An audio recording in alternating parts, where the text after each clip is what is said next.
see them all at the same time. You have the luxury of seeing all the members of council at the same time, or you can certainly scroll down and sort of pick and see who's here. I won't introduce them all, but I do want to say thanks to the members of council who are here this evening, and I think almost all have participated in our previous sessions.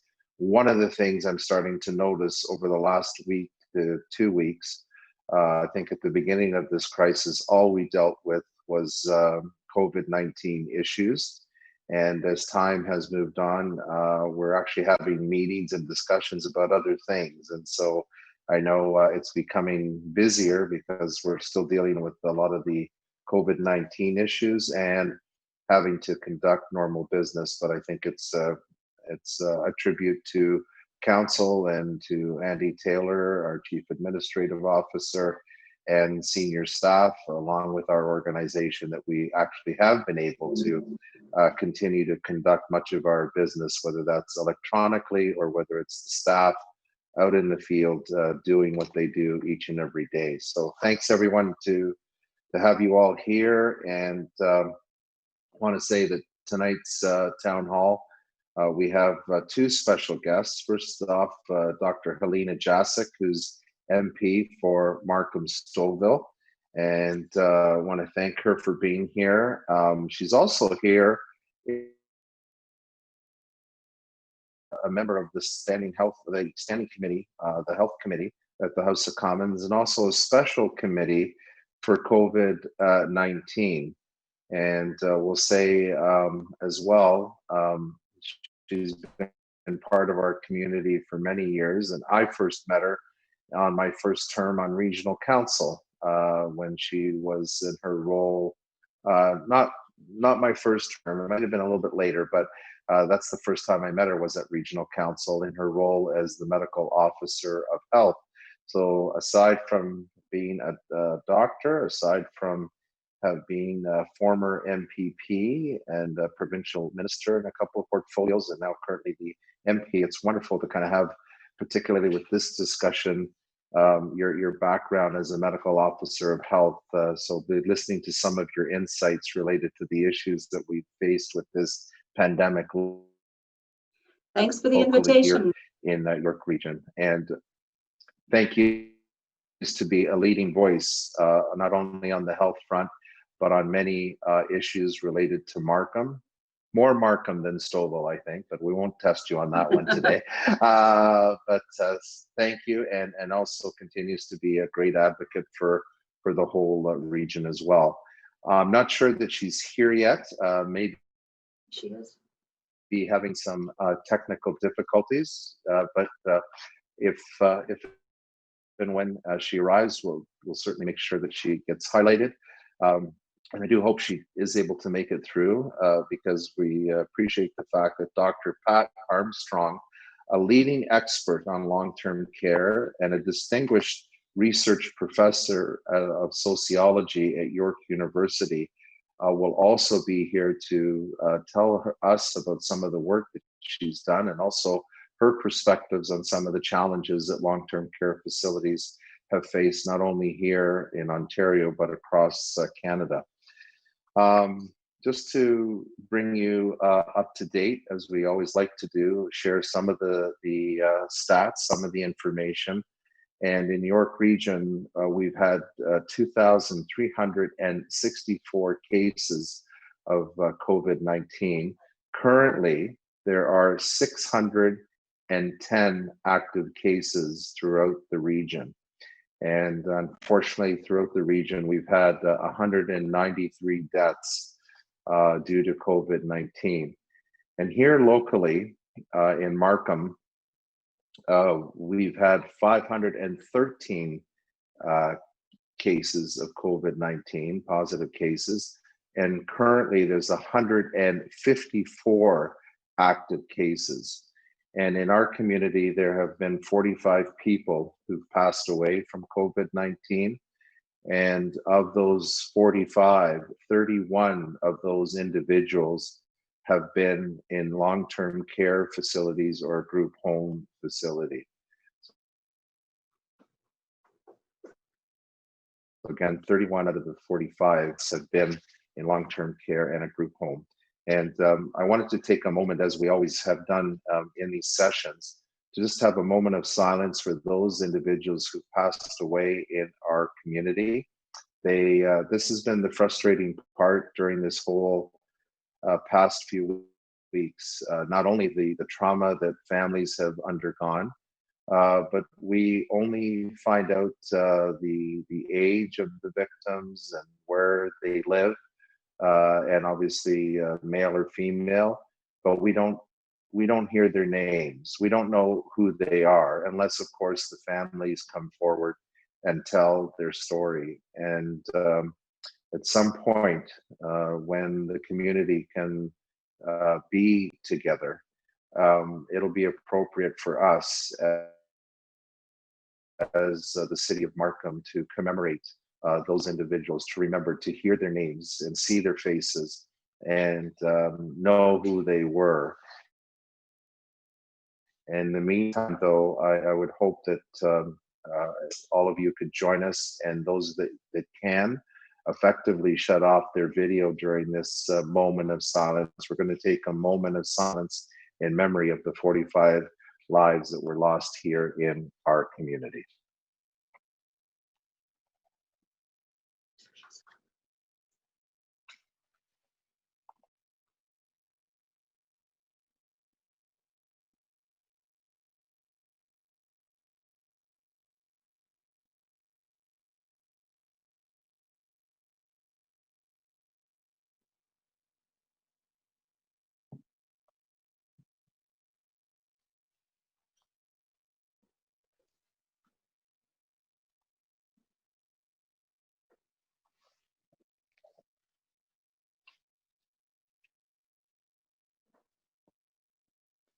Thank you very much. And so we're going to get to Dr. Jaczek in just a moment. And I also now see Dr. Armstrong is here, and we'll more formally introduce you in just a few minutes. And we're very thankful, number one, that you were able to take the time to participate in the town hall tonight, and also managed to get over your technical issues and to be able to join us. Happy to have you here. Now, I understand that many of you do have questions for Dr. But I just wanted to try and give a quick recap. Almost every week, there's so much that happens in our community. I know all members of council have been active in getting information out to their constituents as well. But there's a lot that's been happening, and certainly a lot's changed over the past 11 weeks, and we are slowly starting to move into the economic recovery stage. But as the city of Markham, we firmly believe that this has to be done with extreme caution. So any plan for reopening must be measured and thoughtful and calculated, and based on not only information locally, but perhaps some of the experience in other international jurisdictions where perhaps a reopening has happened too quickly, where we've seen already some second spikes, to really understand what's going on so that we can be informed as we move forward to a reopening. And I just want to say, as a community, there's a lot to be proud of collectively, certainly in the province and to a great degree across the country. We've managed to stave off the worst case scenario. Some of the early numbers that we saw, even with all of the measures that we've undertaken, we thought the numbers could potentially be actually higher than they've been, and that there'd actually be more of a stress system than was it. But I want to say thank you to everyone in the city of Markham, because all of you should be very proud that we have the lowest percentage of community spread among the large urban municipalities in the region of York, even compared to the city of Toronto and compared to the provincial average.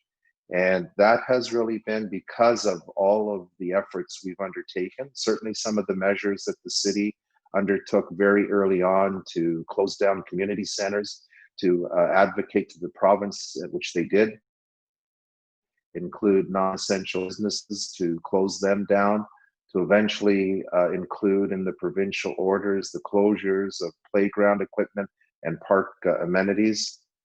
That helped, that all helped. But what really helped has been the community's commitment to adhere to the restrictions and to the protocols when you go out into the public. So on behalf of council, and I'll say on behalf of the healthcare workers who have been impacted, thank you to everyone who's done such a great job in our community. And it's been about the measures, it's been about your commitment to the measures, and also the way that we've tried to the best of our ability to share information with all of you.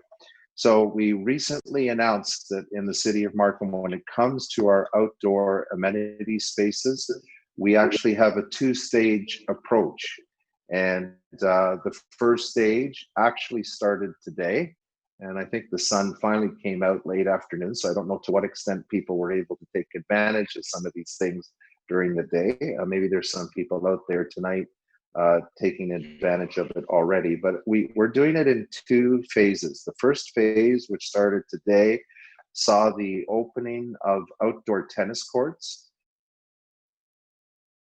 That includes ours that are in the public parks, and we've been working very closely with the tennis clubs because they too want to do things the right way and have been working with us on protocol sign-ups are.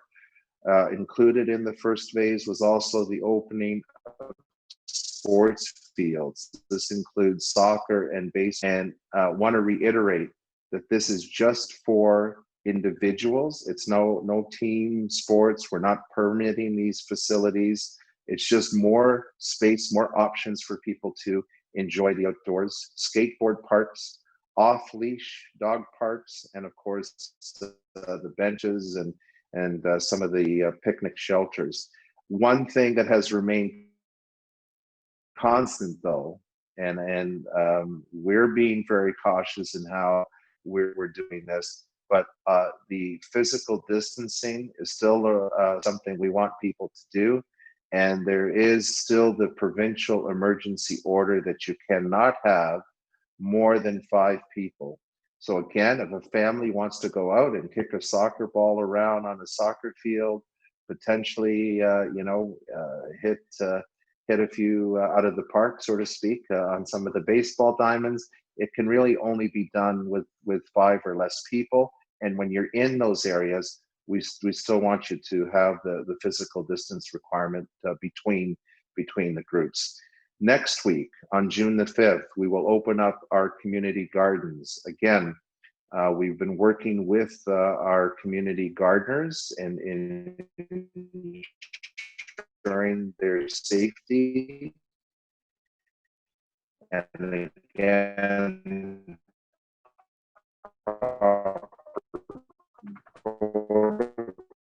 protocols and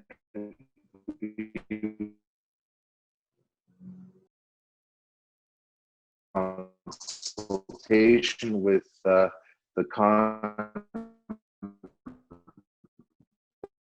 in consultation with us, thought it best we just start with one next week. Let all of their staff from all of the recycling depots get familiar with the protocols, see how that functions. We'll open up all of the remainder recycling depots. So we chose not to rush to open our parks as some cities did in the GTA. And in part, it's about making sure that people have the right information to fully inspect and clean these areas, and also to install proper signage. Again, physically expect the public to do when they are in these spaces. And again, part of our timing was because some of our community groups, like the tennis clubs and our community gardeners, wanted a chance to ensure that they could put in place the proper protocols. We've also been a strong advocate as council and as a city to help some of the small businesses on our main street. I want to thank Reed McAlpine and the Unionville BIA and all of council. A week ago, 2 weeks ago rather, at council, we restricted the parking on the west side of Main Street, Unionville, so people could have more space when they're walking up and down the street. So there'd be no parking there. And then the other thing that we have done, and I certainly was a strong advocate of this, was to look at opportunities to expand our outdoor patio space so that when restaurants are allowed to open up again, they can make up for some of the lost business and for some of the restrictions they will have in that really lessens their capacity indoors. Hopefully they can make up for some of that outdoors, sometimes on their own property, sometimes it might be into a public area, or it might be into a parking lot. And I can tell you that when we, in a very strong way, asked the province and the Alcohol and Gaming Commission to also consider extending the length of the temporary liquor licenses, because right now the temporary ones are only good for 2 weeks, and you can only apply for them 4 times a year. So if you do the math, if we have a nice summer and if restaurants are permitted to open up, it wouldn't even cover the summer months.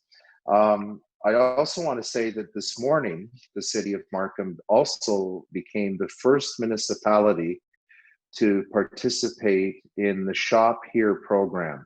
This is a program that was actually started with Digital Main Street, a group that was supported by the BIAs in the City of Toronto and the City of Toronto itself. This morning, Google announced that that program is being extended across Canada to make that program available to small businesses and entrepreneurs. And I do want to say thank you to MP Jaczek and the federal government. Because of funding that they provided for the program, it's actually being offered to businesses at no charge to them. And so what this is an opportunity to have them set up their online store.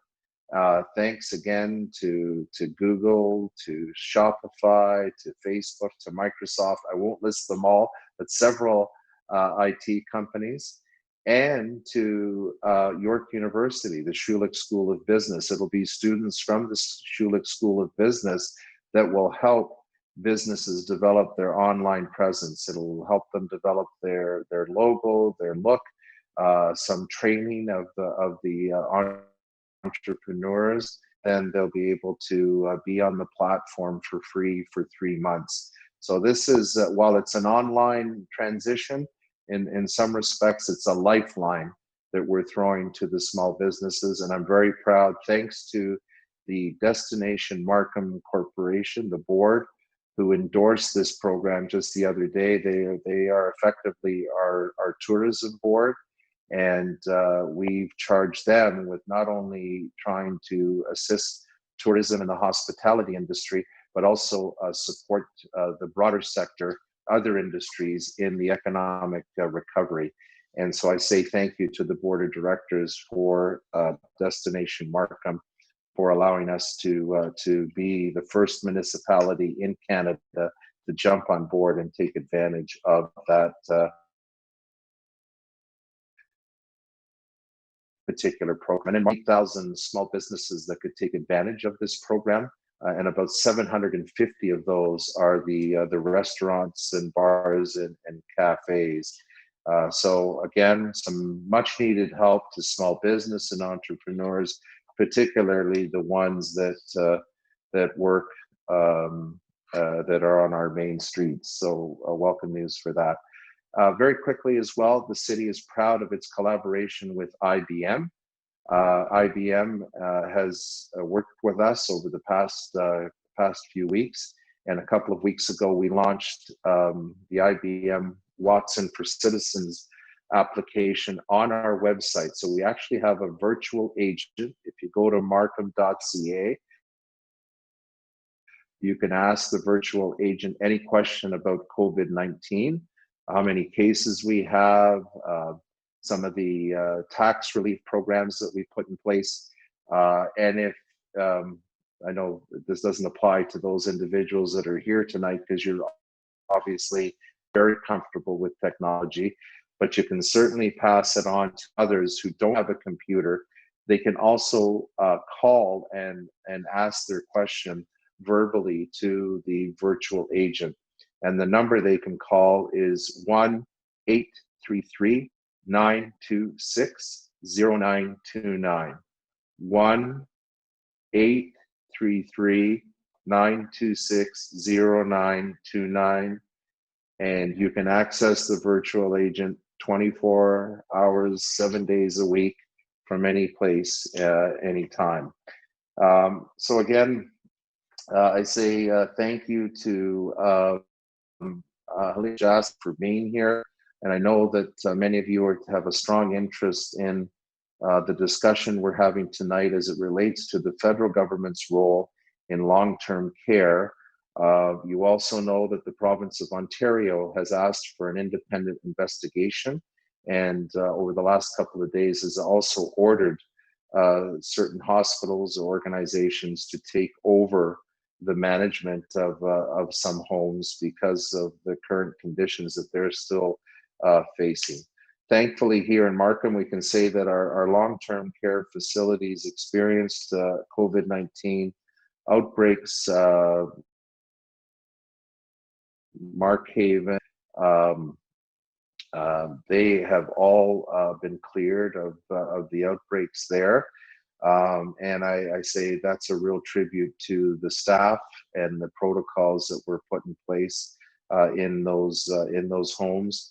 And want to say that really it speaks volumes as well, the level of support that the community also provided with the donations of personal protective equipment when some of these organizations were facing a lot of anxiety about supplies reaching them in time and being able to, in fact, control the outbreak in their homes. So with that, I'm going to hand it over to Dr. Helena Jaczek and say thank you very much to you, and love to hear some of the work that you're doing on the standing committee. Well, thank you very much, Frank, for the invitation to come tonight to talk a little bit about something that you and I discussed a month or so ago. And when you invited me, I suggested that we make long-term care, congregate living, kind of the topic for this evening. And of course, since then, it has become top of mind for everyone. The news stories keep on coming, and it's obviously has been a great tragedy in terms of what we've been seeing in terms of deaths, premature deaths of seniors in those congregate settings in particular. So what I wanted to do was, first of all, tell everyone a little bit about what MPs have been doing since Friday, March 13th, which was when Parliament was officially suspended. We're not seeing each other as we normally do around town and in the riding. And so this is a great opportunity. At least I can see 25 of you on my screen. So I think what the mayor is doing here is very worthwhile. I was able to do a tele-town hall to the riding in the early days at the end of March. To not only my riding, but I was joined by MP Tony Van Bynen from Newmarket Aurora, and also Minister Mary Ng was with us, obviously our representative for Markham Thornhill and Minister of Small Business. And we had some 6,000 people on that call. And so I hope that was helpful. I was also able to help 4 other MP colleagues as their health resource person as they were doing tele-town halls around Ontario as well.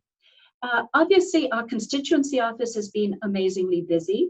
There have been so many announcements in terms of the economic impact that COVID-19 is having on so many people.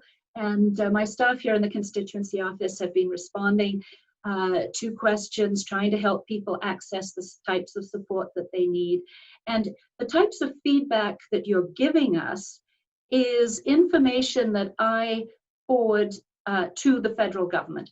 We, at the start of COVID-19, we were having national caucus meetings every day, including weekends, of course, at 5:30, and we were able to give your feedback from the communities directly to National Caucus, to the ministers who were on the call. And I think this is why you've been seeing so many improvements to the economic support, because we listened.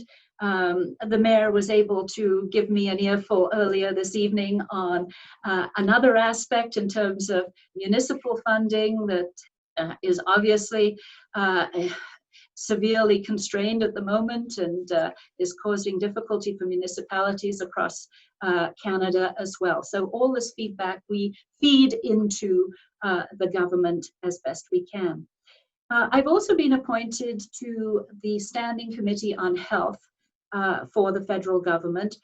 This committee, there were two committees that started up at the end of March, the Finance Committee and the Health Committee.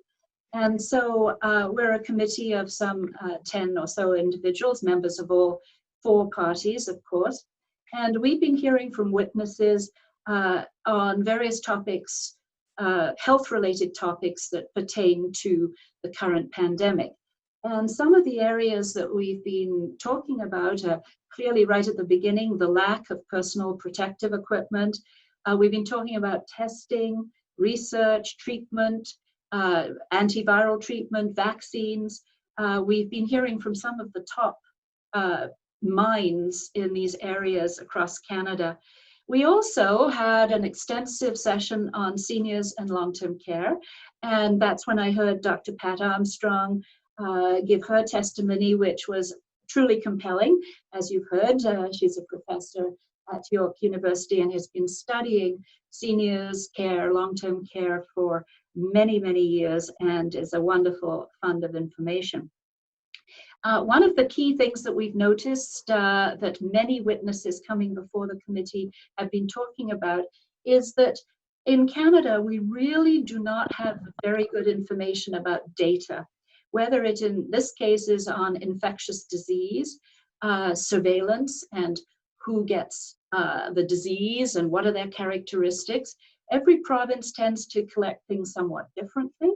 In fact, it's been a huge burden on local public health units because suddenly they've had to ramp up surge capacity to deal with trying to, in fact, collect the data, input it, and have it sent into the Public Health Agency of Canada. So many of our witnesses are talking about having a pan-Canadian surveillance system for infectious disease.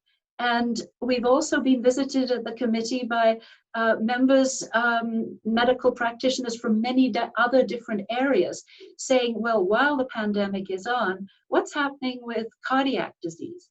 What's happening with chronic obstructive lung disease? What about cancer? What about all those deferred elective surgeries? And again, we don't have a pan-Canadian way of looking at what's happening across Canada in those areas as well. We've talked a lot about public health practice, the difficulty, I've already alluded to it in terms of inputting data, but also in contact tracing, in terms of when you have a positive case of COVID-19, public health then starts to interview that individual and has to ask them, because the incubation period of COVID-19 is some 2 weeks, they have to go back some 14 days trying to remember who they've been with through that time. And obviously that's a very time-consuming exercise. It also requires great detective skills. Sometimes people are a little leery of disclosing exactly where they've been for their own personal reasons. So this has been a true challenge. So in terms of what's been happening locally, the mayor has given you some of the statistics. York Region has a slightly different pattern. He's alluded to that. From the rest of Ontario, and even from the other municipalities or regions in the GTA. So one of the things that I've found very useful is that the Region of York does do an excellent job of circulating the statistics. It's available on a dashboard for people to look at. One of the fundamental things that I think is rather different in York Region is that, in fact, 85% of the deaths from COVID-19 in York Region have been in people over the age of 70.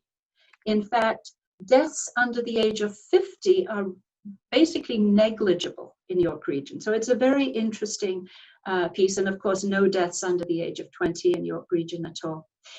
So I'm looking forward to the discussion. I know there are a number of questions, and I know that Dr. Pat Armstrong will be giving us a lot of her expertise in the regard to long-term care. Thank you very much, Dr. Jaczek. And Dr. Armstrong, I kind of gave you the formal introduction earlier, so I'm not going to repeat it. Hopefully you're in the room when that happened, but you're welcome to also add to anything you may want to say about your experience and your work on long-term care facilities. Well, I did hear your introduction, and thank you very much for doing that. I'm sorry about the technology, although I'm not sure anybody should apologize for the technology these days. It's never working very well, as far as I've been able to find out. I would like to hear what people would like to hear about. And maybe the only thing I could say as an introduction is that, as we just heard, I've been doing this for a long time. The first study I did of long-term care was in 1988. But the most exciting thing I've been doing in this relationship is, for the last 10 years, I've been the principal investigator on an international interdisciplinary project on long-term residential care that covered 6 countries. So I've learned an enormous amount in that time. And some of you might have heard one of the doctors who was part of that team. He was on CBC Morning this morning. So I'd like to hear from you what you'd like to know about or talk about. I think we will have a number of questions. So we do have more questions, so thank you. And actually the first one is to you, Dr. Armstrong. There has been a lot written and certainly discussed about the COVID-19 crisis in our long-term care facilities. We have experienced a number of outbreaks. In your opinion, what's led to this fundamentally, and what can we learn from it so it doesn't ever happen again? I think there are long-standing systemic problems with the long-term care sector in Canada. We have some good homes, undoubtedly, but we also have homes that have not been good. And this COVID crisis has exaggerated those problems in many ways, but they were there before. It was interesting. I was interviewed yesterday with someone who had read a report we did in 2009, and he said the words there could be exactly the same as the ones in the military report. Many of them are the same. We've known about the staffing problems. We've known about the training problems. We've known about the 4-bed rooms. We've known about the problems with the food, with the cleaning, with the laundry. And those are things I would especially like to emphasize, that those are skilled jobs in long-term care. And one of our problems is we've been contracting those out to organizations that don't necessarily have the expertise to provide them in long-term care. The food especially is a problem. We've heard about that in the military reports, but it's a long-standing problem. And as I'm sure everyone who's here knows, that the older you get, the less hungry you get. So you have to be tempted by food. When the food is trucked in from somewhere else, it's not tempting. It doesn't smell good. When you get a whole plate of food put in front of you and someone walks away, you're not going to eat it. And we have to pay attention to things like food, to the laundry. We've written a book on laundry. because laundry was one of the things we heard about when we went into homes in all 6 countries, which is what we did actually. We took a team of 12 to 14 people. From the team included people from different countries, from different disciplines, and we stayed for over a week, starting at 7 in the morning and staying till after midnight, interviewing and observing. And one of the things we heard about most was the laundry. And So, you look at the military report, they talk about laundry too. so obviously some of these issues that were highlighted most recently in that military report, and you've said it well, that these problems have been around for a while. Maybe just start to, and I was going to ask Dr. Jaczek this question too. We will incorporate it in one of the ones that the public has asked, but differentiate obviously the issues inside versus the protocols that seem to have just been non-existent in dealing with the pandemic, and some of the success early on with some of the long-term care facilities here in Canada and a couple in Ontario, and certainly even worldwide. We heard of some measures that were taken right from the get-go that ultimately was able to keep COVID-19 out of certain facilities. And why sort of that even existed, like why those protocols weren't in place to be able to handle this better? Well, perhaps I'll just start off because COVID-19 has exposed some of the systemic issues that Dr. Armstrong has already referenced to a certain extent. When COVID-19 struck or strikes a long-term care facility, obviously there's a need for personal protective equipment. And what we learned was that even though it is a responsibility for each long-term care facility to have a pandemic plan and to have certain equipment available as part of their own personal stockpile, there wasn't sufficient locally. And in fact, even the national stockpile had a lot of the equipment had been expired, had not been replaced. So the federal government in the pandemic situation obviously was expected to come to the rescue, as were provinces. Again, hospitals are expected to have a certain amount of inventory of all this sort of equipment. Basically, there simply wasn't enough to go around. And in terms of the long-term care facilities, I don't think people were really jumping on the need that it be deployed to the nurses, to the PSWs, to the cleaners, to all the workers within the long-term care facility. In addition, because nobody was allowed in, there were no family members who, as we all know, many family members do go into long-term care facilities and assist with feeding. In fact, they even sometimes do the laundry themselves. There is equipment in a number of long-term care facilities that families use. So suddenly, families, volunteers were not allowed in, and many long-term care homes had really been relying on that assistance to have things run smoothly. The 4-bedroom that Dr. Armstrong alluded to, which in our municipal homes here in York Region we do not have, but that is the basic standard, is a 4-bedroom. How do you isolate someone with COVID-19 if they are in a room that has people who are still negative? So there were efforts to move people around, to isolate those positive people, but it wasn't done sufficiently at all. Obviously, some of the PSWs themselves got sick. So then they had, of course, to go home. Many our part-time workers were afraid to go in. And so you had definite understaffing, even accentuating what many people feel is understaffing to begin with. So what has happened with COVID-19, it's exposed all the vulnerabilities in the current levels of staffing, the ability to isolate during a pandemic or any infectious disease outbreak, in fact. And I'm sure Dr. Armstrong can add some more to that. I think you've covered most of the major issues that have been exposed at this time. The physical structure is important, I think, and we have a lot to learn about the physical structure, although we're moving in that direction.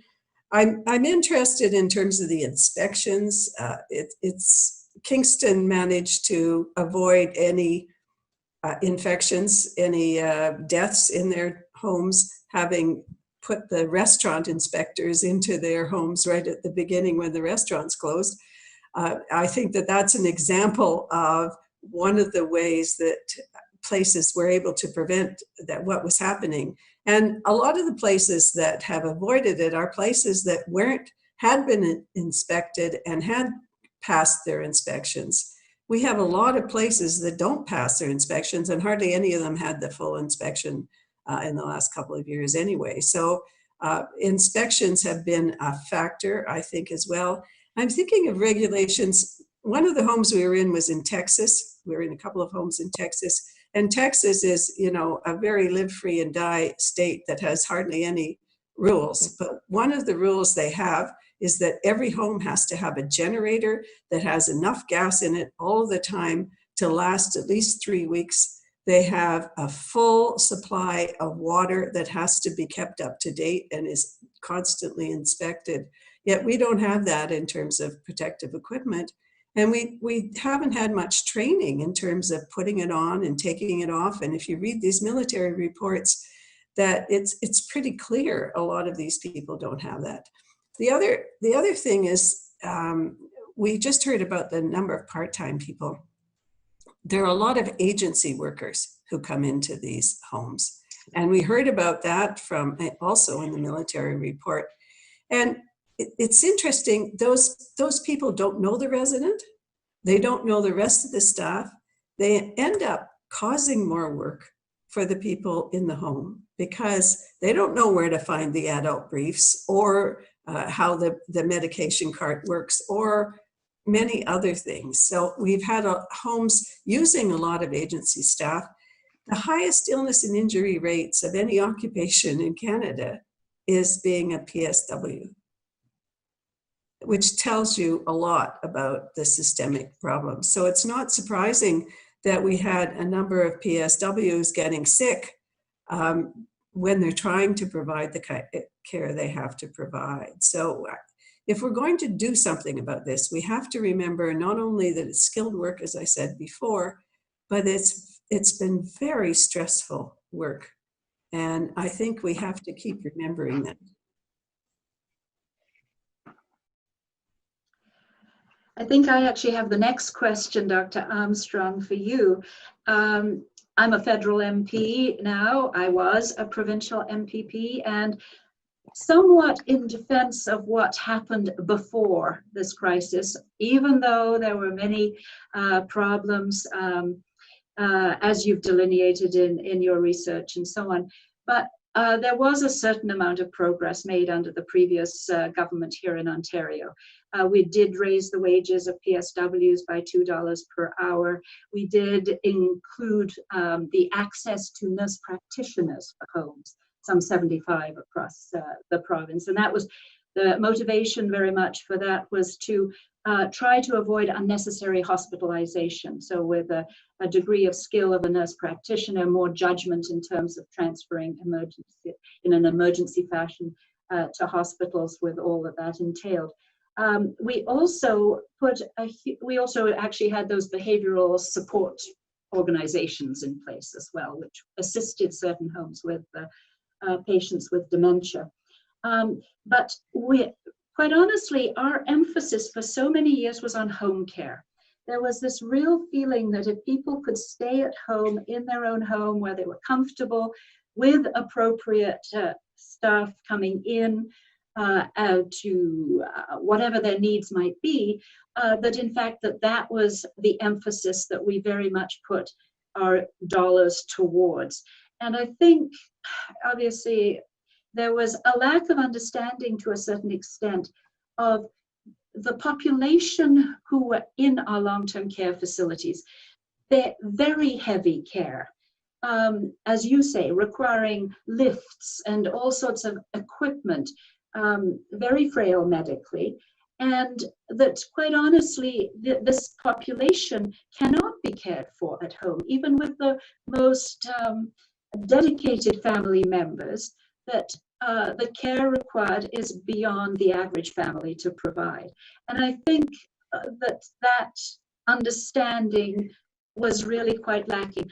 I will say that in the 123 days that I was Minister of Health in Ontario, the 2018 budget did provide a whole lot more funding towards long-term care, because having been responsible for long-term care in my days at the region, I was very conscious, especially of the physical structure and so on and so forth. Anyway, that's ancient history. The point is, where do we go now? And this leads really to the question that I would like to ask you as a federal MP is, what do you think the role of the federal government should be in reforming long-term care as a consequence of what we've been seeing with COVID-19?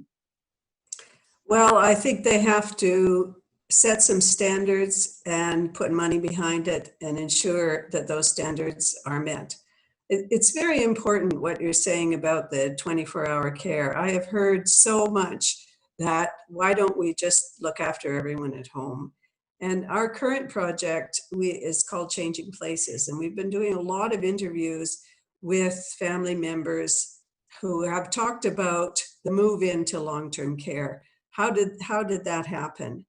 And for all of them, they've been in a crisis before their family members gets into long-term care. You can't provide 24-hour care in a private home. That's even assuming that you have a private home and that private home can accommodate your needs, and that it isn't a place of abuse, as we've heard more and more about in COVID. So even assuming all of that, we can't provide individual care for everyone for 24 hours in their own home. And there is virtually no one in a long-term care home today in Ontario who does not require 24-hour care. The overwhelming majority has dementia complicated by something else. And as you can tell from the military reports, this is really complicated care. We did a project for recently that was designed to encourage nurses, RNs, to go into long-term care. And I interviewed an RN who didn't want to go into long-term care. It's seen as the worst place to work, not surprisingly, not just in terms of pay, but workload, etc. But she said, my friends said to me, you'll lose all your skills. And she said, they had to be kidding. I'd worked in the hospital before, and I used one set of skills. Here, I have to use everything. I move from doing a complicated thing here that's completely different for the person in the next bed, and that's very important. But one of the things that the former Liberal government didn't do in Ontario was carry through on the minimum 4 hours of care per resident per day. And I've just had an exchange today with Charlene Harrington, who is the leading expert in the United States on staffing and the importance of staffing and having minimum staffing hours. And I want to emphasize it's minimum. She is saying now, given the nature of who is in long-term care, we're talking about 4.9 hours as an absolute minimum. And as you know, there's no province in Canada, no jurisdiction in Canada that comes even close to that. In fact, we think the average, we don't have very good data on this anymore, is about 2.7. The city of Toronto is somewhat higher than that, about 3.5 perhaps.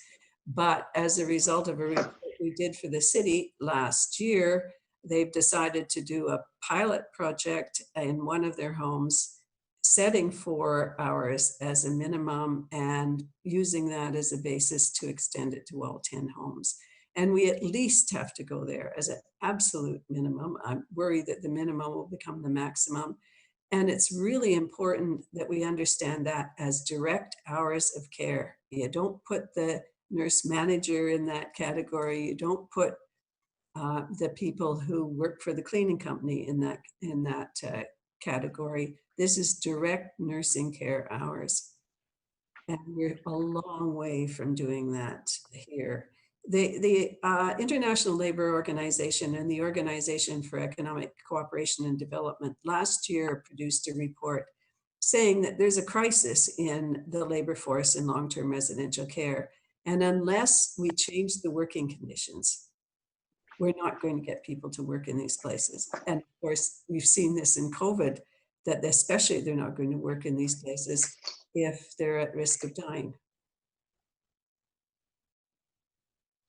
So one of the Thank you. national Now, just standards before we has move to on be to the hours of care. Absolutely. Hours of work and the other conditions of work, which is where I was going with that, which go beyond, they're physical, as you were suggesting earlier.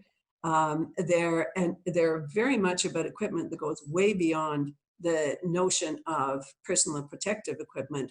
It has to do with the lifts, and where's the toilet, what kind of carts you have for the laundry. It's a whole broad range of equipment. It has to do with resources. Again, in the military reports, no surprise to me, there's a question of shortage of pads for the bed. And I'm surprised they didn't talk more about what we've heard over and over again from staff, a shortage of adult briefs and pajamas for people who are in long-term care. So over and over again, we've heard staff say to us, I've been trained to do the job this way, and I can't do it that way because there are not enough hands, there's not enough resources, and there are not enough people with sufficient training. Those are the standards I'd start with. Thank you. Just before we get on to the next question to MP Jaczek, just to remind people that are here, we're going to take some live questions for people that are in the Zoom meeting. I do also want to welcome those of you that are watching live on Facebook and on Twitter. And in terms of those of you that are on Twitter, you can also submit a question at #AskOurPity. And those that want to be part of the Zoom meeting, just go to any one of the social media sites for myself or the city, and you will see the log on credentials to get on to the Zoom if you want to ask the questions. We have quite a few of them, so I can't promise we'll get to everybody. And for those of you that are in the Zoom meeting here, if you wish to ask, and I know we have a few screens, just in your drop down menu, if you want to just, we'll use the thumbs up as an indication that you want to ask a question, and then you can also use your own thumb, I guess. That'll probably be quicker. But if we don't catch you, just try to do it again. But I know we have a number of people watching the screens. So while people are getting ready to ask their in-person question, this one is to you, MP Jaczek, from Peter. And Peter asks, health ministers have been promising for decades to fix the LTC mess. On Wednesday, the Toronto Star showed a headline from 2003. This is not Ontario standard. We will fix this, by the then provincial minister of health. And it's obviously not an easy fix. So what can we do differently so this government doesn't fail at fixing the problem again? And I will also say a similar question from Ira, really, how could this have gone on so long, not undetected, when family members claim they were bringing some of these issues, reporting some of these issues, and that the previous government was in power for 15 years, and now the current government has only had a short period of time. So kind of, I'll put those two questions together because they're very similar in nature. Well, obviously, we all know that, in fact, long-term care falls under the provincial jurisdiction. And as Peter asked in his question, when he referred to 2003, the then minister was George Smitherman. And some of you may remember Furious George. And George, I saw him not too long ago, actually just before March 13th. And it was his very strong desire to fix the system. And you may even recall he wore a diaper to test it out, how long you could stay dry in a diaper. And some of the early initiatives were followed up in those days. And as I think I explained previously, the move then really did go towards adding to home care. And there was sort of a lack of recognition of the demographics of the population that were in long-term care. And, you know, people can talk about things, and I will say, I was very concerned personally.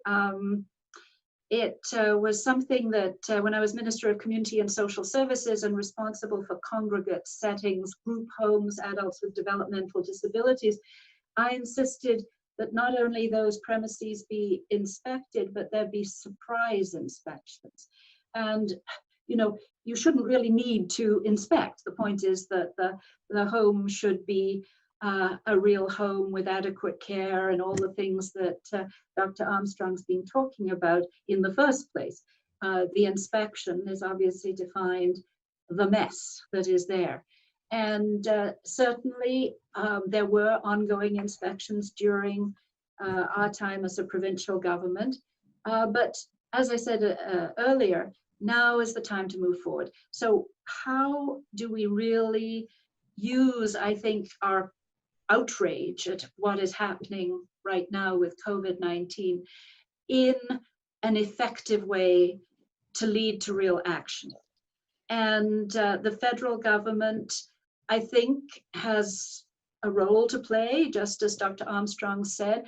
Again, you know, there are processes to go through. Do we need to open up the Canada Health Act, which whenever somebody says that, a whole lot of parliamentarians say, well, that will take forever.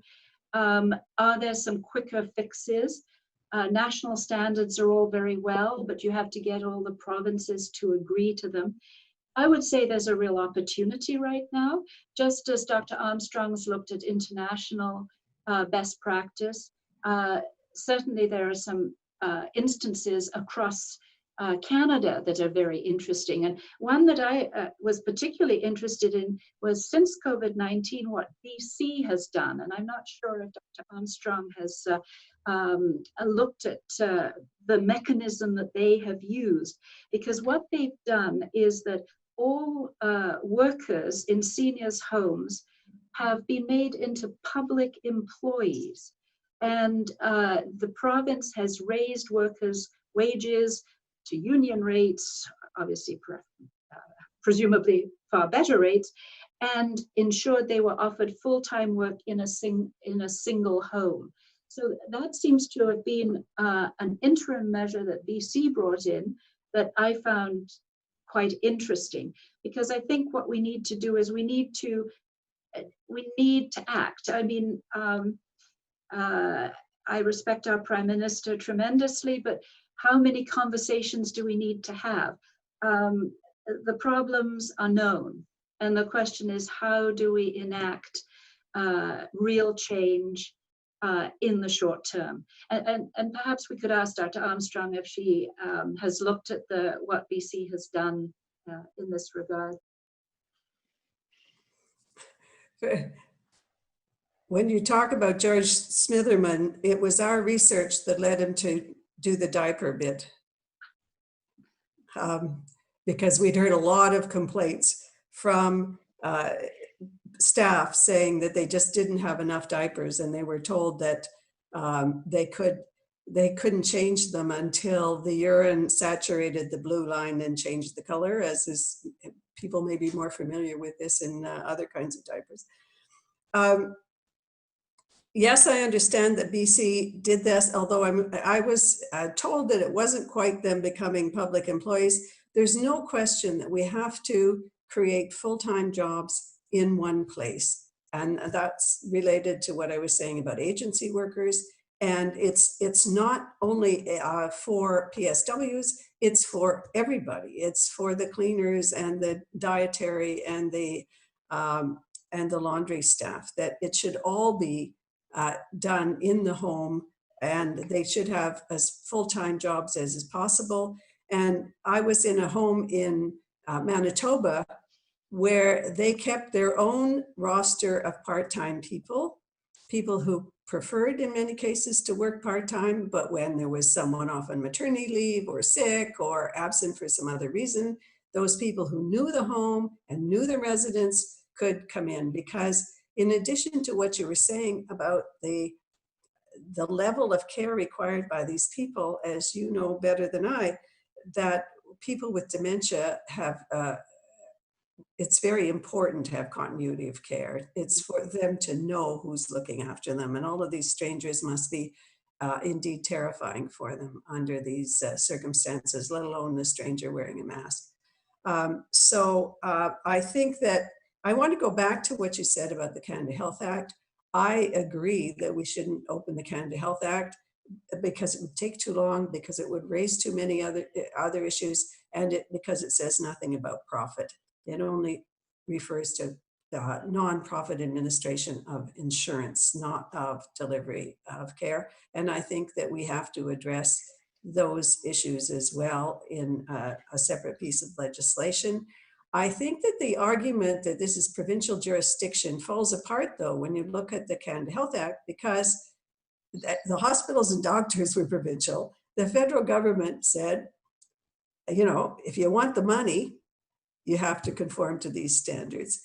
But it also, when I think that that's what's very powerful and clever about the Canada Health Act, is that it sets these standards, but not the detailed application of those. And when they first introduced the Canada Health Act, you did have to report that you were doing it. You did have to show that it was accessible and comprehensive and there was no extra billing, for example. I didn't go through all 5 principles or conditions. And we could do that with long-term care. And I also think we could introduce that kind of legislation much more quickly, because as you said, we have the research. We know what needs to be done, especially when it comes to the labor force.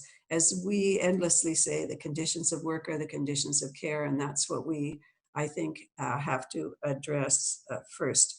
I think BC has done a really good job, including the seniors advocate, who also was a witness in before your committee, produced a report where she looked in depth at the financing and reporting structure, and said that had to change. And she also said, and I think this is related to what the military said as well, that we don't have any verification of the documentation that we get from these homes. And the military reported cases where the documentation was false, in effect, was wrong. And certainly we've seen that when we have been in long-term care homes. In fact, as one staff member put it to me, we call them the lie sheets, because we say we've done it when we had no time to do it, but you know, you have to do it, so you say you've done it.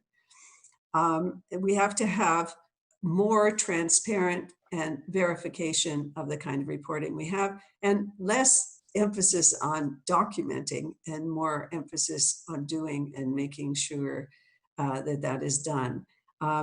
So the kinds of things that were introduced in BC right away, making them all federal provincial employees in the short term might have an impact. On the long term, that would mean really changing the ownership structure, I think, of the homes themselves.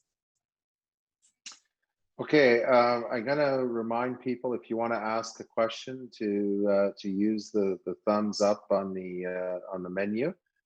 So you know what? Why don't we go? I see just happened to be on my screen, and I apologize if I mispronounce your name, Pahai. Can we get Pahai's microphone on, and we'll get you to ask a question, and then we'll go back to a couple of the ones that we received ahead of time as well. Go ahead. Yeah. Hi, everyone. Good evening. My name is Pahi. My mom was admitted in Altamont hair home, and she passed away April 15th. So the reason was there are a lot of shortage of staff and she was ignored. So what I am asking that city of Markham and doctors, please ask for the public inquiry so that we can witness and what was happened. So future we can avoid it because the pandemic, it is on the way in the second round also. So it will be worse. I lost my mom April 25th because of ignored, simply ignored. Her diaper is not changed for a couple of days. One of the PSW I met outside of the Altamont, she told me, more than 2 days, your mom in very serious condition, but no one didn't inform me. Finally, she passed away. So this has happened is 52 people died, passed away, Altamont itself. So we need public inquiry so that we can, each and everyone, we can witness it. We can tell our story. It will be heard, everyone. Thank you. Thank you. Our condolences to you. And I would say, and I think, I think the premier has talked about this in the last few days. I hear Dr. Armstrong, and I, very quickly, I guess we could get a response from MP Jaczek and Dr. Armstrong. There is no doubt that we have to focus more of a light on these issues. And I was trying to make a distinction at the beginning, and maybe there shouldn't be one, I don't know.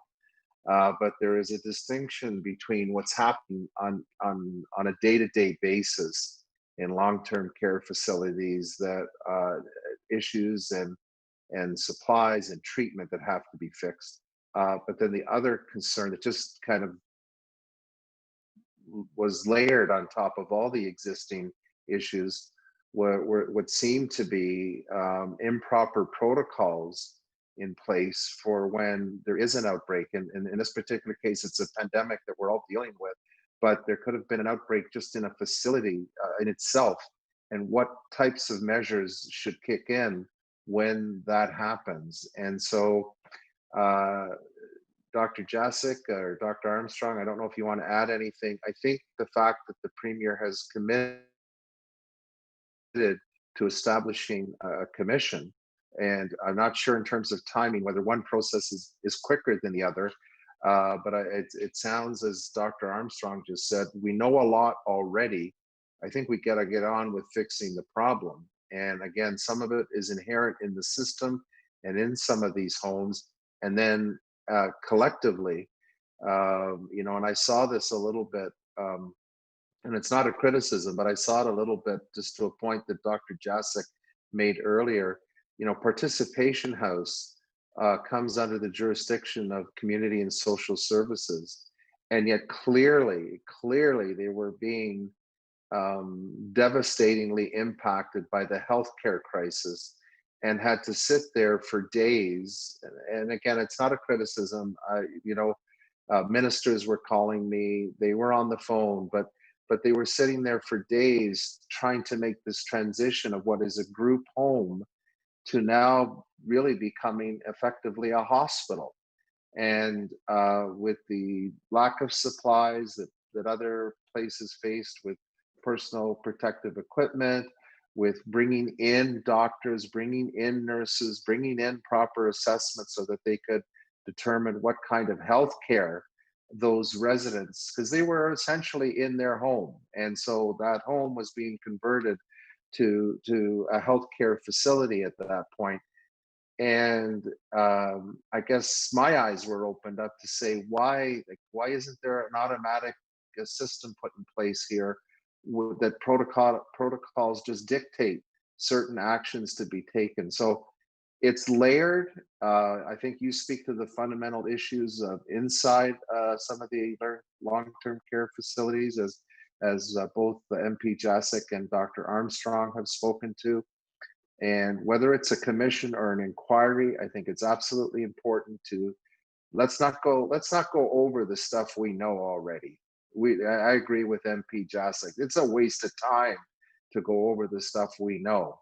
We can summarize it, and I think there's many, like Dr. Armstrong and others, who can summarize what those inherent problems have been, and then let's get on with fixing it. And then let's also make sure that we don't look at each other when there's a crisis going on about who should be in there. Is it Markham-Stouffville Hospital? Is it the new health agency that's been formed that's going to take over when a health issue reaches a certain level?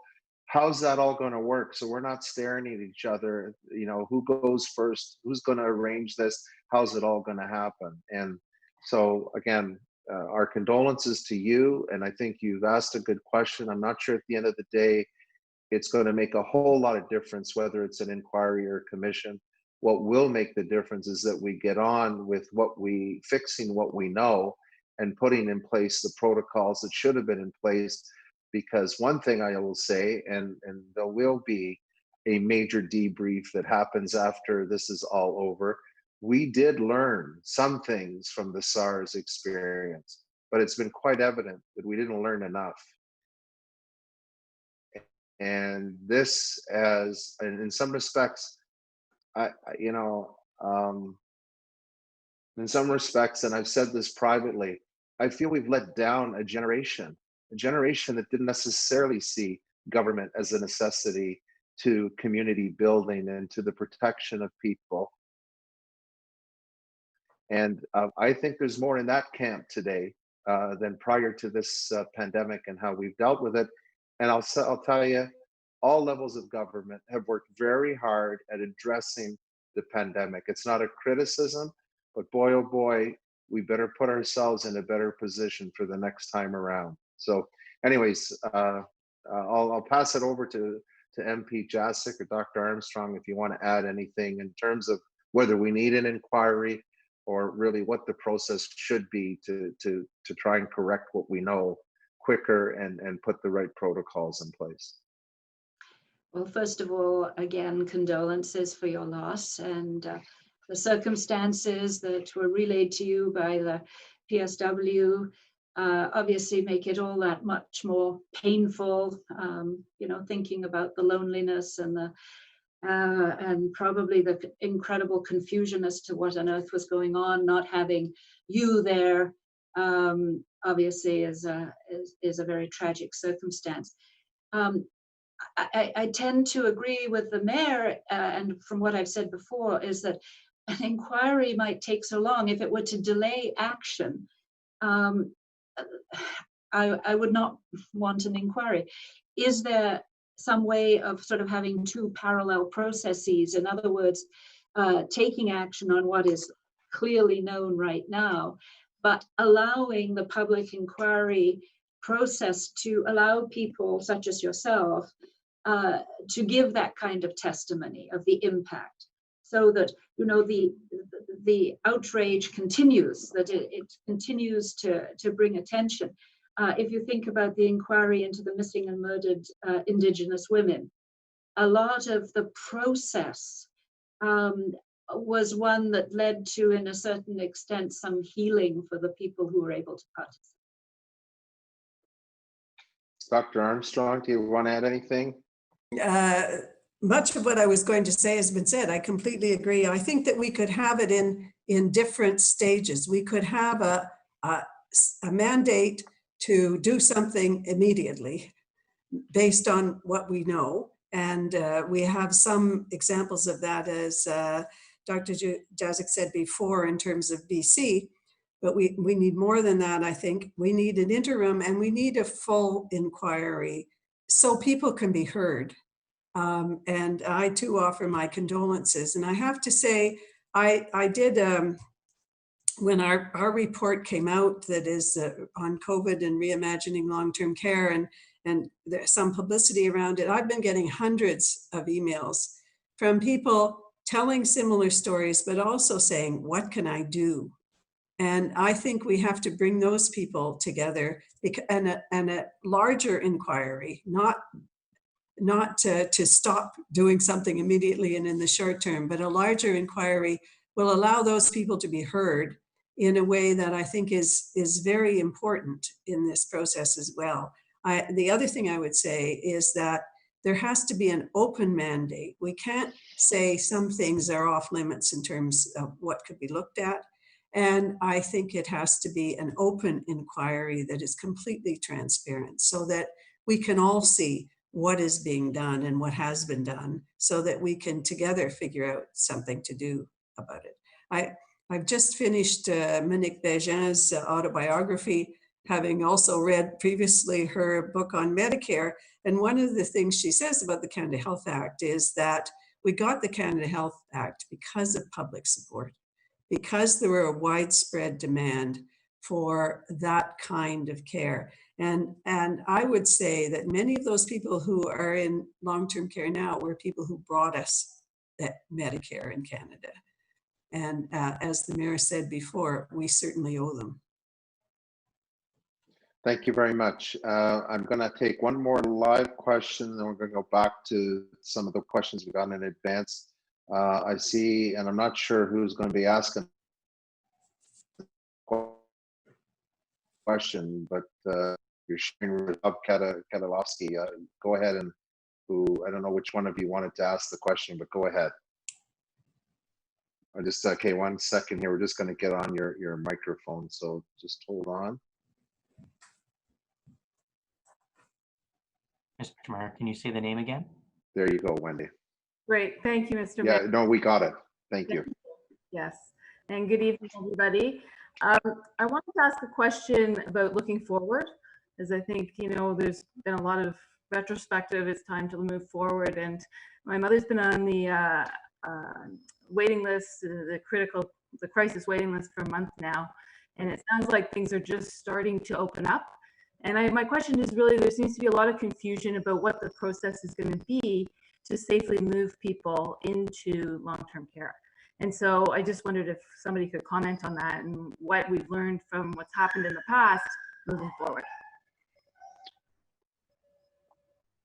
I'm not sure if anyone here tonight is in a position to kind of comment on that, given the jurisdiction really does fall under the provincial government, unless Dr. Armstrong or Dr. Jaczek, you've heard something through some of your other discussions. I would say just simply based on public health principles, obviously the facility that your mother might move into would have to be obviously free of an outbreak. And how they define that, is it 14 days after the last case? Have they tested every single staff person going in? Is there sort of consistent negativity in terms of testing? They're probably going to put some sort of timeline around that. The home staff, residents, they will all have to have been negative tested several times in a row. I imagine they're going to put some sort of provisions like that. I haven't heard, again, that is clearly a provincial decision. Though you might find, Mr. Mayor, you may have seen that the local medical officers of health from the 34 health units are asking for a little bit more autonomy in opening things up differently in different parts of the province as well. Dr. Armstrong mentioned Kingston not having any cases in the long-term care homes.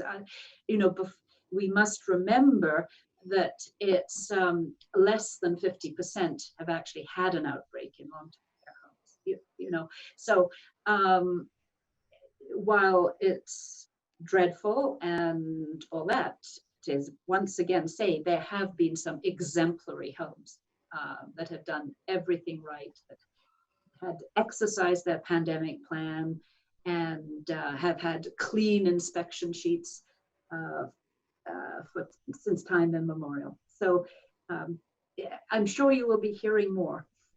I think Regulation 3 came out today with, there's a section of it that addresses this question. I think if you look it up, it just came out this afternoon. I only read it quite quickly before this, but it does talk about new admissions. Until now, it has only been readmission from people who were sent to the hospital and could go back. But I understand that there is now a process set out there for the kind of new admission that I understand you're talking about. So depending the location, I would suggest also calling your local MPP as another way of trying to ascertain that information. And if you're sort of not getting anywhere with getting an answer, then the answer may be they haven't put the protocols in place yet. But if you're not even getting that, contact my office and we'll try to dig a little deeper for you if you're not getting anything locally or from any of the wherever your mom might be. Okay, thank you for that. Ira, I'm going to combine it because really you were only allowed one question, but I'll combine two of these. And I really think you've started to address it, and we have some more questions that you can address the essence of these questions as well. So I'm going to just leave this one to Dr. Jaczek right now. Really, what are your intentions sitting on the standing committee to correct these problems? And while clearly these homes are under provincial control, how will the federal government be working with the provinces to improve this situation going forward? Well, I do know that the Prime Minister is having his weekly call with the premiers tonight, and this was going to be number one in terms of their agenda of how to discuss moving forward, and hopefully coming to some kind of a conclusion related to the federal government, national standards, and how we move forward. So that is something that is happening in terms of the Prime Minister and the premiers. In terms of our health committee, we only, as of Tuesday, have been allowed to put together a report on all that we've heard to date and to make recommendations. In kind of the early days of COVID-19, as you know, Parliament was suspended. We have been having some virtual parliaments, some in-house parliaments for people who live within 2 hours of Ottawa. We now have a hybrid system, and there's more opportunity for questions, more opportunity for feedback. And until Tuesday, we might have been hearing from all these wonderful witnesses, gathering our own conclusions. Obviously, ministry staff were listening to the evidence, but there was no opportunity to put together a report with recommendations. And I think Dr. Armstrong will attest to the fact that overall, the Health Committee has been functioning in a non-partisan way, as much as it's possible to get members from 4 parties in the same room or virtually in the same room. But it has been investigative and it has been positive. And I think people are very much moving towards the need for national standards at the very least in terms of long-term care. So I'm optimistic. I believe, in fact, I wasn't part of the hybrid parliament today, but I believe, again, there were questions asked of ministers as to the proposal to move forward. Okay, this question is to me, but as the former medical officer of health, I'd love to hear your opinion on this, Dr. Jaczek, and certainly Dr. Armstrong. This isn't really LTC, but a question about is there an active a map that's available that shows the active COVID patients in Markham or in the region? They would like, this is from Nitin, and he'd like to examine such a map to avoid the COVID hotspots. And just to let you know that currently York Region Public Health is not providing this type of map. They are aware that the City of Toronto just recently released the map, and while it may inform us as to where those individuals live, which neighborhoods they're in. It really doesn't speak to, you know, where the contact happened and any other the other circumstances. So I will say though, and we did have, and I know some of the regional councillors are still here, but we did have a great presentation today, and I invite you to go and to York Region's website. The dashboard was improved, and then you can actually see now, go in very user friendly. You can get all the stats that I talked about at the beginning of this session. You can dig down and look at a specific municipality.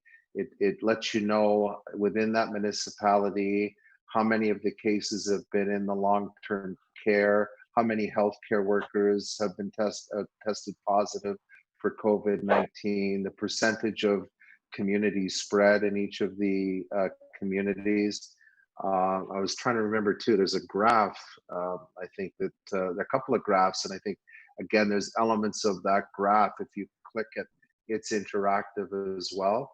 So there's no intention right now for York Region Public Health to provide that type of mapping. And, you know, I guess some debate about whether, in fact, showing where people who have COVID-19, where they live, you know, tends to provide any stigma for that neighborhood, and whether it in essence really provides value, because it doesn't speak to how those cases came about. So that's the current status of that. And of course, you know, as always, I can take things back and ask for staff to review the value of something like that. But Dr. Jaczek, having been a former medical officer of health, do you have a view on this one? Yes, I do. You've said part of it. Where the person lived doesn't necessarily mean where they picked it up. First of all, I would like to give a public shout out to York Region Public Health. Dr. Kurji, his two associates, and all the staff are doing an amazing job. Just to remind everyone, I hired Dr. Kurji in 1989. Oh, I wonder where this was going. No, seriously, I think he's remained a calm and very sensible voice. So the idea of mapping, I think we just need to understand that the risk in terms of community transmission at the moment is probably more likely to come from asymptomatic individuals, people who are actually carrying COVID-19. They may have a few sniffles or whatever, but they are completely asymptomatic. So it's basically the same old advice. The most important thing you can possibly do is keep that physical distance.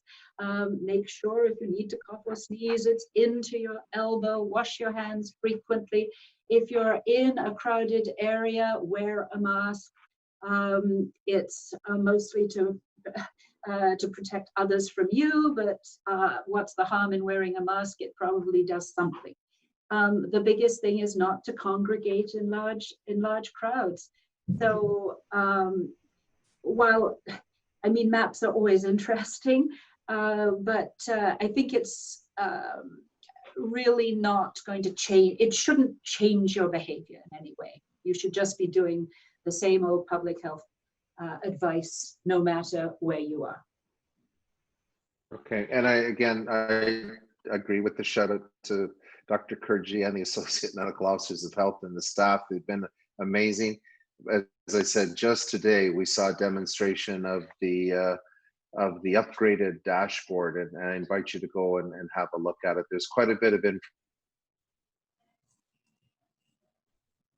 I don't know if this is your question too, but we do have another question here. With recent long-term care reports of the bad conditions that exist in seniors' homes, what action will Markham take along with York Region to ensure that this will all be owned by government hands, so that the greed of private enterprise doesn't take precedence over caring for our seniors?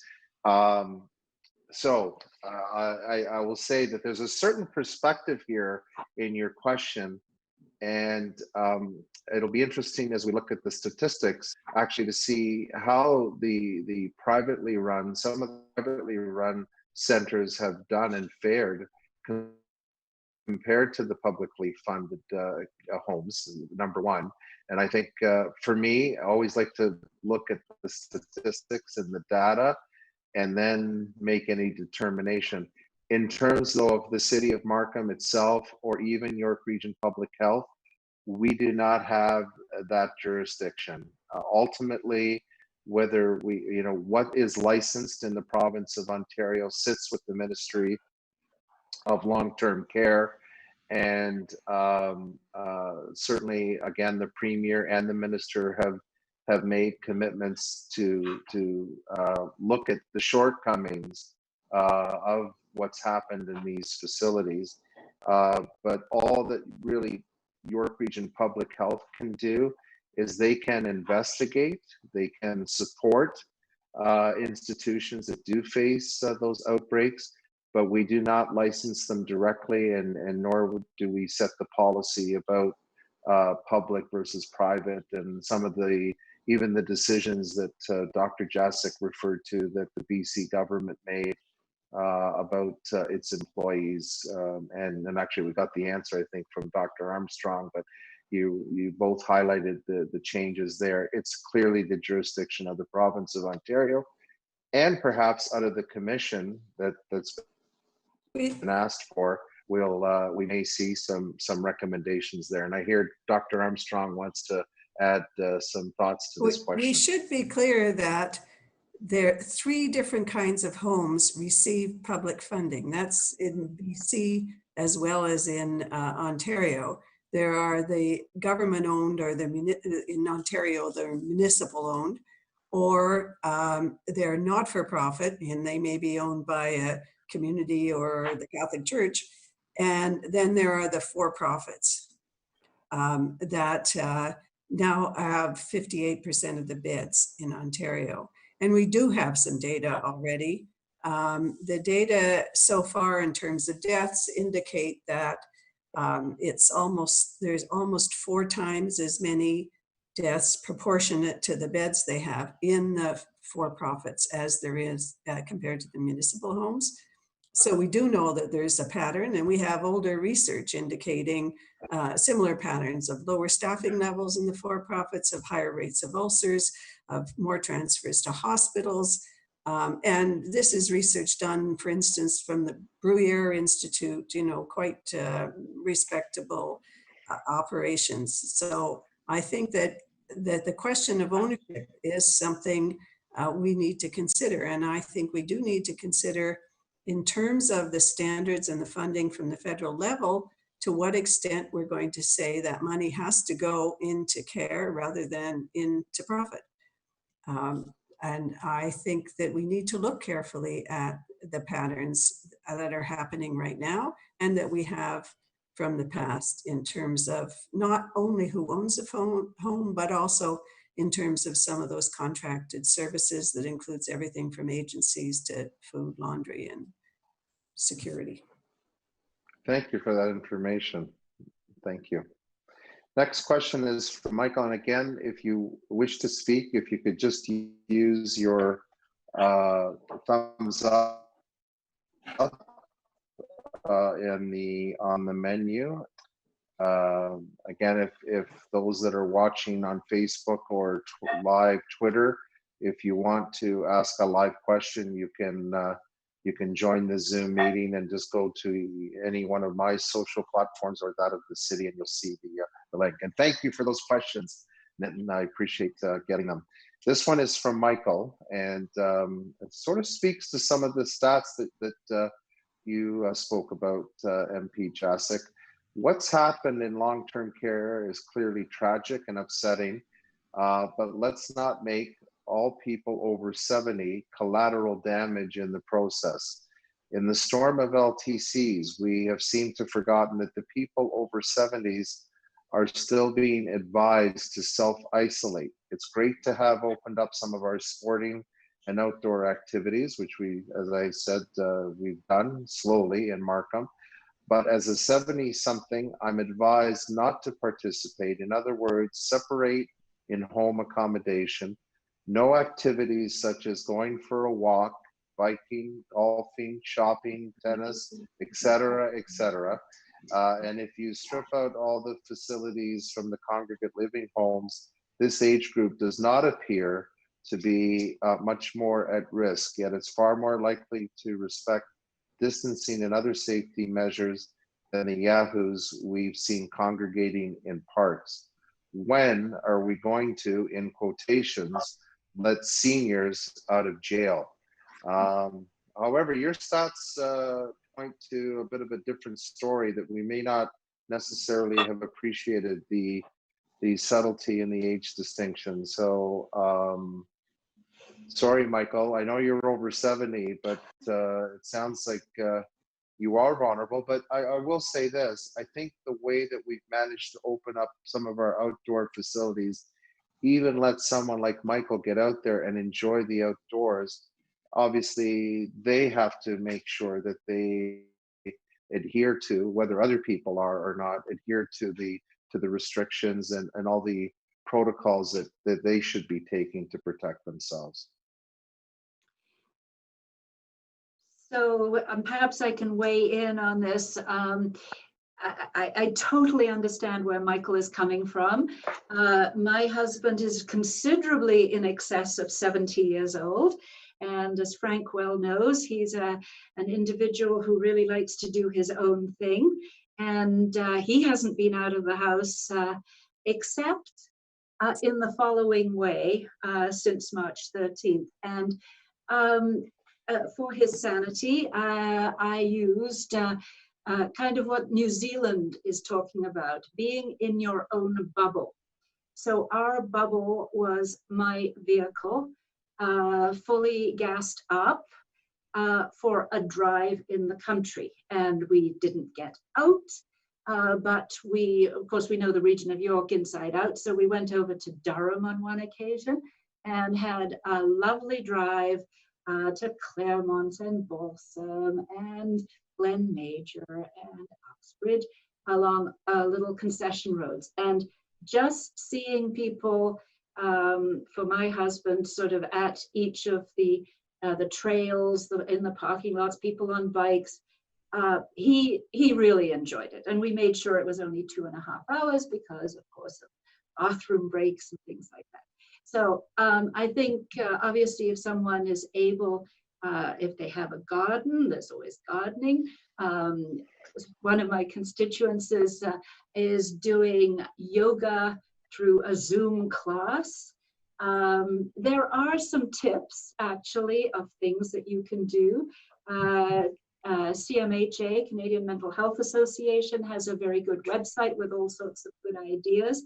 I totally understand the frustration, but the reality is that here in York Region, some 18% of people, 18% of the people who have died are people in their 70s. Now, it isn't disaggregated data, so I don't know how many of them are immunocompromised and maybe not as healthy as Michael. Maybe some of them are in long-term care facilities. But as frustrating as it is, I think it is simply wise to follow the public health recommendations. And as the mayor has said, things are opening up. There is light at the end of the tunnel. We will get through this, but we do need to be cautious. Okay, I'm going to do one more round here. If anyone is wanting to ask a question, perhaps just signal. I know we've got a few other people watching the screens as well. And unless any of our screen watchers let me know, I just will begin to wrap up. But if anyone has a question, let us know. Happy to address it, because that's why we hold these town halls. So before I do wrap up, I just want to again invite you to go to the York Region website and see their dashboard. It's very good information in terms of the current status and where the numbers are and who in particular healthcare workers and you can certainly see some of the trends with some of the graphs that are provided there. I remind you that if you have any questions, you can log on to markham.ca and ask our virtual agent a question. And if you don't have, or any of your friends or family don't have access to a computer, they can certainly call in to the number I gave out earlier, and happy to share that, and we will continue to share it within our ads in the newspaper and certainly on our website, so you can share that with your friends and family. And again, if you could all help us, because I know I do see a number of people here. We've got a real nice broad spectrum of participants tonight.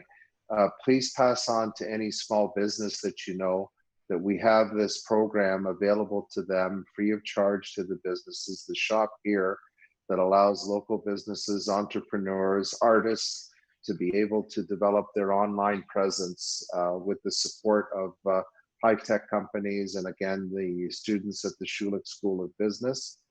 And thank all of those partners making this program available across Canada. And Markham was certainly very proud to be the first municipality outside the city as the program got expanded nationally to join that program. So please pass that on, because we know that businesses are facing a challenging time.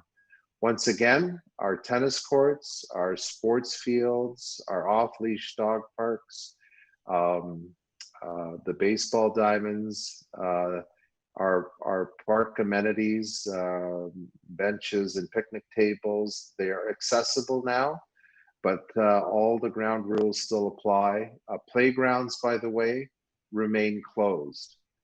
So again, as we share information, please help people with that distinction. We're not allowing people on the playgrounds, and we haven't opened up basketball courts yet because of the close proximity and the nature of both the activity on the playgrounds and on the basketball court. And next week, we do begin with our community gardens and the first recycling depot at Markham Road and Highway 7.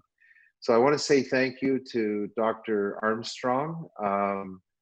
I think yours is a voice we're going to continue to hear for the next few months for sure, as all governments, no matter what area of responsibility, no matter how they're tied into long-term care, have to think about how we can improve, as I said, what's happening on a day-to-day basis inside these homes, and certainly the protocols that need to be in place to be able to deal with a crisis, whether it just emerges within the facility itself or more broadly as this pandemic has. Maybe one last question from me to the both of you, and it's related, but we have been talking about long-term care, and thank you, Dr. Armstrong, for reminding us of the different types of homes that exist out there. I, for one, think they should be included, but I think these group homes should be part of the commission's purview that is being established. It just shouldn't be the long-term care facilities. So places like Participation House, those types of homes should also be part of the commission's mandate, because they clearly were left out. Certainly they felt left out, and they shouldn't feel left out, and they should be incorporated as part of this review. And I'm seeing your heads nod, but did you want to add one last comment on that aspect of it? Dr. Armstrong, I'll let you go first if you have anything. I was going to say, I've just been working on a part of a book with Jane Philpott, Dr. Philpott, who has been in a group home and has really changed her mind about what goes on there and how difficult it is. I certainly think it should be there. I also think in doing all of this, we have to not only focus on keeping people safe, but also on making life worth living in them. Thank you for inviting me and for everyone who participated. Well, isn't that a nice way to finish off from you? Thank you. And Dr. Jaczek? I totally concur in terms of congregate living writ large. It applies, quite honestly, even to prisons. So I think we have to look at housing of this type more generally, and the same principles are important everywhere. Life has to be worth living. It has to mean that you can interact with family, with friends. I think we're all missing life as it was. I mean, it's great to see so many faces I recognize on the screen, but I'd much rather be seeing you all in person. And we want to make sure that that's true for everybody. Well, thank you to the both of you, Dr. Pat Armstrong, Dr. Helena Jaczek, MP for Markham-Stouffville, and thanks to all of our participants. And I invite you to go to markham.ca as well, /COVID-19, because we have a great section on our website that provides information on the responsibility of the different levels of government. And as Dr. Jaczek said at the beginning, there's been a lot of programs and announcements, and we have the links for those people that are looking for help listed there, again, under the different levels of government, so that it's easy for people to look for the help that they're looking for and get quick access to it. Thanks to all of our participants. Stay healthy, stay safe, and please continue to watch our website and social media as we continue to work together and stay together and stay connected, and continue to support each other in the way that we have. Really appreciate everyone being here tonight. Thank you. Take care. Good night. Thank you. Good night.